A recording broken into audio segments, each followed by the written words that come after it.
13 বছর পর ইংল্যান্ডের কাউন্টি চ্যাম্পিয়নশিপ খেলতে গিয়ে বল হাতে প্রথম ইনিংসে 4 উইকেট নেওয়ার পর দ্বিতীয় ইনিংসেও 4 উইকেট নিয়েছেন সাকিব আল হাসান। দ্বিতীয় ইনিংসে 4 উইকেট নিয়ে প্রথম শ্রেণী ক্রিকেটে 11তম বাংলাদেশি হিসেবে 350 উইকেটের মাইল ফলক স্পর্শ করেছেন এই অলরাউন্ডার। টন্টনে কাউন্টি চ্যাম্পিয়নশিপ ডিভিশন 1 ম্যাচে সমারসেটের বিপক্ষে 106তম ম্যাচে পূর্ণ হলো সাকিবের 350 উইকেট। যদিও তার আগে আরও 10 জন বাংলাদেশির নাম এই তালিকায় রয়েছে। বল হাতে সাকিবের 5 উইকেটের অপেক্ষা বাড়ছে।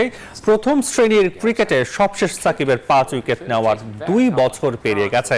2022 সালের মে মাসে মিরপুরে শ্রীলঙ্কার বিপক্ষে টেস্টে প্রথম ইনিংসে 96 রানে 5 উইকেট নিয়েছিলেন তিনি।